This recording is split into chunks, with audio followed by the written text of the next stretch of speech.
video bonus. So today we're going to show off for the video bonus the Ask the Angry Ninja Show. Aww. A lovely gift I got for Christmas from my boy and my wife. Joker. And this one, I like this one because if you see here, all the dead laughing fish and the dynamite puts this directly from the Son of Batman, where Batman actually gets killed at the start of it, but it wasn't Batman. Batman and Bruce Wayne had already retired, and Dick Grayson had taken over the role of Batman. And that's directly what that's from, and I like it. Alrighty. And now that the bonus is over, we're going to start the actual podcast. Because only the people who see the videos get to see the cool statues and stuff. And here we go. And now it's time for the Ask the Angry Ninja podcast. What? How's everybody doing today? Today we have a lovely guest. You're not going to see her on video because she's like, I'm lovely, but y'all don't get to see me. I'm too cute for you. Can't see me. But she is my lovely, lovely wife. The Ninja Wife. Wow, the Ninja Wife. The Ninja Wife. The Ninja Wife is here. She has joined us. And we're going to talk about some stuff. She doesn't do the politics as much, although she does agree that Trump sucks. She just doesn't like talk about it as much as I do. She'd rather talk about happy, joyful, wonderful things that we can argue about. I'm a Disney person, people. And we all know Trump isn't Disney because he doesn't like mouse vagina. Okay. Rainbows, butterflies, and sunshines, honey. Yeah. And Trump's all grabby. Okay. So we've decided we're going to do something a little different. Something we haven't done before, but we both are giant movie fans. So we're going to talk about some actors and actresses and our favorite movie of theirs. Not necessarily our favorite movies of all time, but a specific actor and actress, and then what movie that of ours is favorite. Because I promise you, me and her don't agree on any of them. Not one. So who's the first one we got lined up?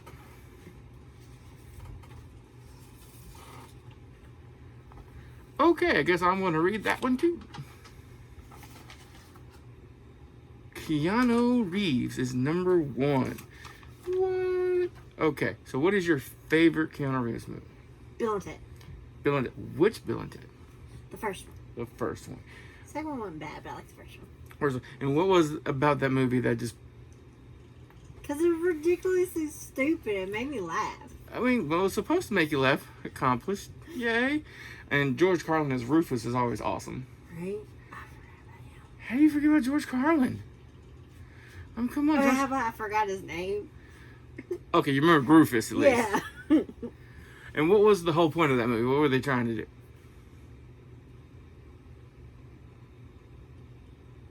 Pass history class. That was the plot of that, but that's the greatest thing about the movie. Where it's like, oh, the song, the future, all this stuff. But in the original Bill and Ted movie, literally they were failing history. They were going to fail high school, so they came back in time to go back in history and they brought all those people back with them, so they could pass history class. That was the point of the. Yeah. That had to be a better history class, though. I mean, you know, with the same kind of theme, though, as Peabody and Sherman. I love that movie. I thought, yeah. Time traveling, so he knew history better than anybody else. Genius idea for a movie, honestly.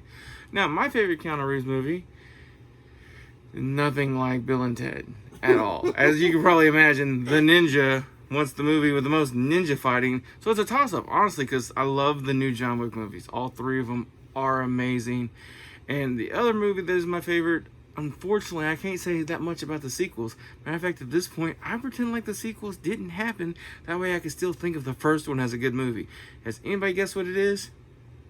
The Matrix! The Matrix. One of the greatest. Actually, it's in one of my top 5 lists right there, The Matrix. And you haven't seen The Matrix. I have not. The Ninja Wife fails in having not seen The Matrix. No. See, I tried to watch it, and then I fell asleep. And I figured if it bored me enough to go to sleep when I wasn't tired, I wasn't going to watch it. How old were you when you tried to watch it? I don't know. I'm way younger than you, so how old were you when it came out? You would have been 11 when that movie came out. So I'm just saying maybe a movie that had a lot of, I don't know, philosophy and not just fighting. Maybe not the best movie for somebody the age of 11. Might have been bored. Especially since you don't care about the kung fu fighting. And Everybody wants Kung Fu fighting. I think before the next time we bring the Ninja Wife back on, we're actually have her sit down and watch the Matrix movie. I think that's what we're gonna do, because I feel like she is missing out. And I think I'm perfectly fine. Well, there's a problem. You know what other movie of his I like? What? Constantine. Constantine, great movie. Great movie. If they hadn't called it Constantine, it would have been a better movie, because that so wasn't Constantine. But whatever, it was still a great movie. You just have to pretend like it's not based on the comic book character, and that makes it okay. You're going to get drugged to a movie theater next year, and we're going to be in there for like 6 hours. So I figure you might want to brace yourself by at least watching the first Matrix movie so this makes sense, because we're celebrating Keanu Day. Do you know what day that is? No. So, in a marketing ploy of genius, next year, John Wick 4 and The Matrix 4 are coming out on the same day. Maybe. And me and you will be there. And we will watch both of them. And it will be glorious. And I vote no. Well, I'm going to pull husband birthday card, because I think they come out in July. Alrighty. Yeah, alright. So, what is the second actor or actress we have chosen? My pick. Your pick. Judy Garland. Wizard of Oz, come on! Look, I don't care who you are. Wizard of Oz is a great movie. It had everything. It had witches and magic and singing midgets. It was singing little people. They call themselves... Munchkins. What bunch? Yeah, their own name's kind of insulting, so saying they're midgets is not the most horrible thing. What? Alright, little people. Still great movie. Love that movie. Love that movie. And The Cowardly Lion, come on. Tin Man, no heart. I have a question. How does a clock make up for a heart? Because he came to find out he always had a heart. That's why he cared for you. Or, I said Judy, Dorothy. Do you know the original story of the Tin Man? How he became the Tin Man? What? Oh, no, I'm serious. Do you know it? Like, I figure you should know it. I don't know. Now I'm nervous. What do you think is the story of him making? Just tell me. Well, it's actually him made a deal with the Witch of the West. He was a normal person, and he was a lumberjack, and he needed to chop up enough wood to buy this ring so he could get married. I did not know the story. Yeah, this is from the Frank. What's his name that wrote the books? Frank something. Yeah. Frank. Yeah, I want to say Frank Oz, but I know that's not it.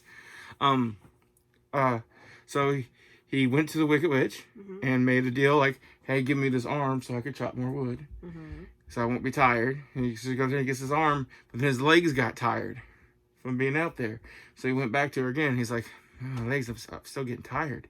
I can't stand there. So she gave him the metal legs, and this progressed on and on to the point to where she took everything, even his heart. And then once he didn't have his heart anymore, he no longer cared about the fiance. So he just stayed out in the woods. So she left and he rested. Oh, I didn't know this. You know why? Because it's sad. It's not. Well, yeah, it is a little sad. But that's how he became the Tin Man. I think I do know this story, but I blocked it out because it's sad.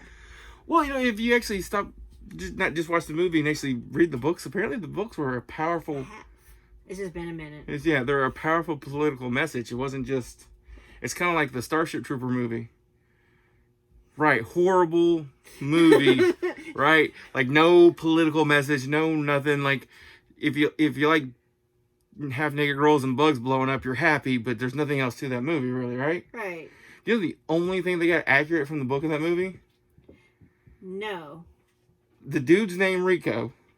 Okay. And the name of the spaceship. Okay. And that is the end of anything else that was from that book. The book wasn't even about bug hunt or killing aliens, really. I mean, it was killing aliens, but the Pacific War against the bugs, nothing. They fight bugs at one point, but that's it. Okay. Yeah, and it's a powerful political message. This guy was actually trying to reform the government with his book. Wow. Yeah, it's a great book. You should. I don't recommend the movie unless you're 12 and a teenage boy. Like, that's it. Like, the only teenage boys love that movie. If you're an adult, don't bother. But every person on the planet should read the book. Okay, I picked Wizard of Oz with Judy Garland. What movie have I not heard of? That's your favorite, because I'm sure I haven't heard of it. Meet Me in St. Louis. I've actually heard of that movie. You should. I watch it every time it's on. I don't think I heard it from you. I think I just saw a movie poster in like some vintage movie poster shop. It has a big plane or something on it. Huh? No, it doesn't. Okay, I saw a movie poster that said "Meet Me in St. Louis," but I had no clue what the movie's about. So, what is "Meet Me in St. Louis" about? Is it like Sleepless in Seattle? To what? I'm just what? Okay, would Harry miss out? I don't know. Okay, let's go with a few of the things. Okay. So it's about a family living in St. Louis, of course. But then their dad's a lawyer, and he gets a job in New York, and they don't want to leave. But they're going to stay until the World's Fair, which is in St. Louis. Then she falls in love with the boy next door, who everybody falls in love with the boy next door. So her husband's off working. No, her dad. Oh, her dad. Oh, okay. Sorry, thought we were going a way different movie here for a second. Remember the time here, honey. Look, I've seen some of those old movies. There is definitely some cheating in some of the movies and murdering when the cheating happens. Wow. What? Wow. Anyway. But anyway, so she falls in love with the boy next door. Okay. They're all sad thinking this is the last fair that they're going to see in St. Louis because they all love St. Louis. And there's her sisters, her brother, her grandpa, all these. Mm-hmm. But at the end of the movie, the dad decides there's no place in the world like St. Louis, and he wants to stay, and they're all happy. There's a whole lot more to this movie, and people just need to see this movie because it's a great movie, and it's one of Judy Garland's best movies. Okay. Is it one of the last movies she did? No. No. Okay, so it's before she went all crazy. It was midway. Yeah, so it was before she went all crazy. She didn't go all crazy. I saw that into that special. She went crazy at the end. She didn't go crazy. Oh no, she was crazy by the end. Now, she was legitimately pushed to that point of it from exhaustion and drugs and all the bad things they did. Yeah. But she was still crazy. She wasn't crazy. She was Strung out and crazy. Well, I mean, if that's how you live from the age of 12 up. And then eventually stuff starts to go. I'm not, and look, it's not her fault. Because do you know Judy Garland wasn't her real name? I kind of figured because pretty much everybody who was in a movie in those days did not use their real name. Like, none of them were their real names. Because most of them were Jewish and they didn't want anybody to know. Do you know what her real name was? I almost want to say I bet $1 it's a Jewish name just because it seems like that happened a lot in Hollywood back then. There was a lot. It's not like I'm making this up. Look up their names. Or they were... What was it? Frances Gum. I would see... yeah, no studio. But come see Gum. Gum. Yeah. No. All right. So what is the third person on the list? It is your pick. Oh, so I got to read because it's my pick. Yep. Is that what it is? Okay. We have Samuel Jackson. And I had a problem trying to figure out my favorite Samuel Jackson movie because he's in so many great, amazing, awesome motherfucking movies. And I know I said it wasn't cuss much. This one is Samuel Jackson. Whatever. It's Samuel Jackson. You have to say MF at least once when you're talking about Samuel Jackson. It's like a law. It's written down. It's in the Constitution. I doubt that, but But I was trying to think, for picking my favorite Samuel Jackson movie, I wanted a movie where he was more than just a side role. Because like in all the Avenger movies, or all the Marvel movies, he gets screen time, but he's never the main character. I don't know. And Captain Marvel is pretty, but still the movie was more about Captain Marvel. You could have had the movie without Samuel Jackson in that movie, and it's still been about Captain Marvel. And then, you get the movies where he comes in and basically says MF and leaves. So I have two favorite Samuel Jackson movies. One is my absolute favorite one is Snakes on a Plane. And this goes back to your Bill and Ted thing. It was just so ridiculously awesome.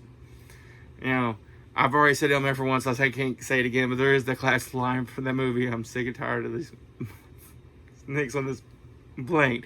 Great line. It was perfect. And then he got all the snakes off the plane. He's just, because that's my Samuel Jackson, great movie. But another movie he was in that is one of my favorite speeches, moments in any movie is called Deep Blue Sea.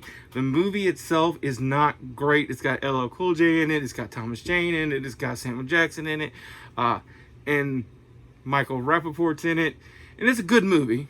It's at the time, it wouldn't have called it a B-horror movie, but it's kind of a B-horror movie at this point. And the movie is about They're trying to harvest a chemical from sharks from their brains that will cure Alzheimer's. Right? Awesome. Well, the only way to do that was to make the sharks bigger and make their brains bigger, aka smarter. This sounds ridiculous. Right. But the sharks are in this big underwater base thing that has fences so they can't get out. And the sharks decide they want to get out. And since these sharks are smart, they know if they flood the base, it'll sink. What? I know. Again, another movie I've seen that I'm kind of glad. So, and then they'll be able to swim out because they're smart sharks. I wish y'all could see the look on her face right now. Ooh. But there's a scene after everything started to fall apart and they're down in the bottom because there's a little submarine port that's pressurized to keep the water out even though it's 50 feet under the water. And they're in there and they've just swam up from the bottom to get away from the sharks and they're talking and everybody's falling to pieces as in every horror movie where it's like, oh my god, we're all gonna die. We do. They're doing that. And Samuel Jackson comes out and gives this speech, and I can't do the speech justice, so I'm not going to try. And then everybody's riled up, and they're ready to go, and it's the big Ruha moment. And right as he says, like, the last line of the speech, the shark jumps up and eats him. Just gone. One bite. No more Samuel Jackson. Great speech. Great moment. It was amazing. I love it. But for a whole movie, always snakes on a plane. And you, Samuel Jackson. The Incredibles. He's Frozone. Oh... If there's any movie he probably doesn't claim, he's like, I need a check. Well, those are great movies, by the way. I know, it doesn't seem like Samuel Jackson. Although I gotta lie, I like the first Incredible movie. Couldn't watch the second one, but I enjoyed the first one. You can watch with lights on. Because the flashy flash. The flashy flash and the seizure, no, not worth it. I tried to watch it and I was like, I went to sleep. Not because it was a bad movie, but no, Incredibles movie is good. Frozone, a great character. I mean, I don't have anything bad to say. I love that movie. And I love the line where all the stuff's breaking out and he yells at his wife, where's my suit? And she said, I threw it out. And he goes, what'd you... But then he gets a suit and he goes and saves the day. All right. And what is your next choice here? We have Elizabeth Taylor. Do we see a theme with your choices and my choices? My actors are still alive? Boy. What? You said a theme? I was talking about... I picked all women. I was picking, you picked all old people. Yours ain't that young either, honey. All mine's still alive. Mm-hmm. Ain't none of yours are alive. And all of yours have drug problems. No, she's more of an alcoholic. No. Elizabeth Taylor, her memoir, she had some issues. Julie Garden, come on now. Like, I picked clean, wholesome people. She picked a bunch of crackheads. Boy, you better watch your mouth about my queens. And this is how he died of COVID. Of COVID. I'll write that on your tombstone. I didn't kill him. COVID did. See, she put the hex on me. All right. And honestly, I only know like one Elizabeth Taylor movie. And I didn't even know I knew it till she told me. I'm just going to be honest. But it's a great movie. The Flintstones. The live action Flintstones. The live action, the first one. With John Goodman. Oh, and Rick Moranis. Yes. I really hope it's true. The rumors are true that Rick Moranis is coming back to acting now that his kids are grown. I hate how he left acting because he was such an amazing actor. He never got enough credit for everything he did. But that movie was just great. And she played the horribly mean, evil stepmother, or mother-in-law, until he got rich. And then she's like, I love him so much. He's the best ever. Blah, blah, blah. Yeah. Great movie. All right. And what is your favorite Elizabeth Taylor movie? It's a toss-up. It's toss-up. Oh, no. I know, right? Yeah. Prepare yourself. Oh, no. I'm prepared. So, Let the Elizabeth Taylor bask upon me. So we have Cleopatra, of course. Well, yeah. You can't have one because I think she's one of the best Cleopatras. I don't think I've ever completely watched a Cleopatra movie of any kind. Apparently, there's more than one. Because you suck. That's why. You know what? One of us grew up loving Batman. One of us grew up loving Egypt. There's a difference. Anyway. So Cleopatra is one of my tops for her. Okay. But then there's also Selling Last Summer, which is a great movie. I think you've actually told me about this movie before. Is this the weird murder movie? Yeah, where she goes off with her cousin on vacation and then he gets like ate by cannibals or whatever. Yeah. Yeah. Ate by cannibals on vacation. That just no. I mean, you got Katharine Hepburn, Elizabeth Taylor, and Montgomery Clift all in this movie. It is a great movie. I don't know who those people are. Excuse you? No, that's just You know who Katharine Hepburn is? only because of that special. What's special? Isn't that the one in the movie where the two people hate each other? Okay, apparently I don't know who Katharine Hepburn is at all. Well, you have a problem. You confuse Katharine Hepburn and Audrey Hepburn. There you go. So who's Katharine Hepburn in a movie I might know? Actually, I don't know if there's one you might know. There you go. So I said I don't know this person. Like, yes, you do. Who? Who would? No, Well, you don't. you sometimes have bad taste in movies, so... Look, it's not a bad taste in movie. I don't watch a lot of older movies. I watch movies from the 80s, the 90s. Okay, I'll admit it, some of my movie taste from the 80s not so great. Like, I love Chud. I may be the only person on the planet that liked the movie Chud. I liked Ice Pirates. Might be the only person that liked Ice Pirates. But, you know, there's also other great movies. You know, like older movies I like Rollerball. The original Rollerball, not the new one, Chris Klein. Although the opening of that movie was amazing. For those who haven't seen the new Rollerball movie, I understand. And I don't recommend watching the whole movie. But if you get to the first rollerball match, they do something in rollerball in the arenas I think is awesome. Rather than having music pipe through the pipes, every team has a home band. One of the home bands is Pink for one of the other teams. But in the first rollerball match, the home team is the good guy team, the team you want to win everything, right? And they have their band, and ironically, one of the people in the band's from the original movie Nerds. Who knew? I did, because I'm a nerd. Yes, you are. But something happens. One of their teammates gets kicked in the face with roller skates, and you can imagine how well they ended him, and he's hurt, and he gets drug off, right? And Chris Klein, I don't remember his name in the movie, goes up and, Jonathan is his name in the movie, Jonathan, and taps on the glass and cues the band. And the band starts playing this song. Like, one person is playing an instrument, and another person plays an instrument, and then suddenly it just gets this giant crescendo. And then as the other players hear the music, they join Jonathan in doing the special lap around the ring. And it just builds up, and when it gets to the highest point of the song, when it breaks up, basically when the beat drops, Jonathan jumps up in the air, and they just beat the crap out of the rest of the team. They don't even try to play. They just literally beat the crap. They take out the whole other team. And they're like, okay, time out. We have to go get another team together. But the idea of queuing up the band, and everybody knew this is the moment. He's going to beat the crap out of everybody. Let's go. Let's watch it. That was a pretty neat idea for a movie. The movie as a whole sucked. But that scene was awesome. Okay, so tell us about this weird murder movie. Because you started looking up stuff for Katharine Hepburn and you couldn't find anything. Well, I've seen a bunch of movies I've seen. Okay. But the weird murder movie with Elizabeth Taylor. You've told me, and this actually, for an idea of a plot for a movie, is interesting. I kind of want to watch this movie. It is a great movie.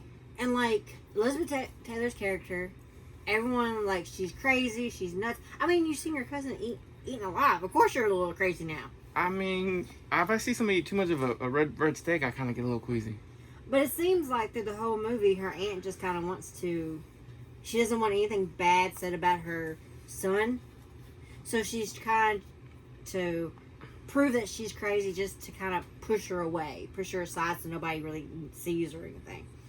So, it's a really good movie. It's hard to explain it or describe it to the fantasticness that it is. And yes, that is my word, fantasticness. I like fantasticness. Like, this movie is so great that I love this movie. It's on our shelf. Okay, give us some more details. So the cannibals happen. Okay, so they go off to this on vacation. I don't remember exactly where in the movie it says. They go to Cannibal Island. Yes. They should have known from the title. And like the mother, through the whole movie, you get when she talks about her son, you get this vibe that she is in love with her son. I mean, actually in love with her son. So my mom. No, your mom's a little creepier. But yeah, and I think she was jealous of Elizabeth Taylor's character because in the movie it says that the mom and her son always went on these vacations together. But then he asked the cousin, which is Elizabeth Taylor's character, and so she kind of got jealous of that. And then, you know, he got eaten alive and all that. So, I mean, that's a bad way to end your vacation. yeah. But it is a great movie. And Montgomery Clift plays the therapist who ends up helping and, you know, saving everything pretty much. Well, with Elizabeth Taylor. Yeah, because after seeing your cousin get eaten, you need therapy. Yeah. They wanted to do a lobotomy on her. Ooh. Yeah. Like needle to the eye or like electrocution? Something with the brain. Well, no, there's two different ways to do a I lobotomy. think they wanted to put it on her head. So they're going to cut her electrocute brain her. open. Oh, wow. They're going hardcore. Yeah. Hey, there's an easier way to do a lobotomy. You put an ice pick right there and... Yeah. But so, yeah. Alright. That's messed up. And then what is the last one? This was one we kind of agreed on, I thought. So I'll let you read it. Well, this is more your pick. More my pick, but I know some and I've seen. you like a lot of his movies. I do. Sean Connery. Sean Connery. And I actually have trouble picking a favorite Sean Connery movie because I can't think of one I don't like. Like, there's Entrapment. There's League of Extraordinary Gentlemen. There's Indiana Jones and the Last Crusade, where he plays Indiana Jones' father. There's The Hunt for Red October. There's just so many good movies. But what is your favorite? I'm going to say this, and I'm going to be judged. I'm going to be judged harshly. But it's not just because it was his last movie. I love the concept for this movie. The execution wasn't great, but just the concept of this movie made me so happy, and that was League of Extraordinary Gentlemen. Because that movie was basically all of literature's famous people really did have powers, and they came together as a team to stop the bad guy. The Invisible Man's in there. Tom Sawyer's in there. He didn't have powers, but he was a good shot. And then you had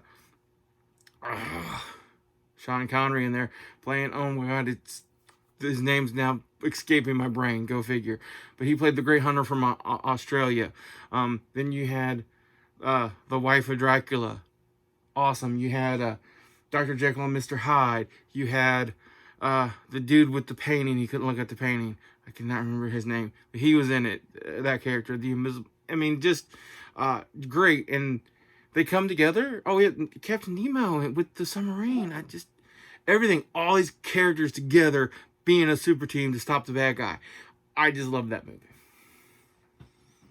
Okay. I mean, you did all that literature in one movie. Like, that's every book nerd's dream.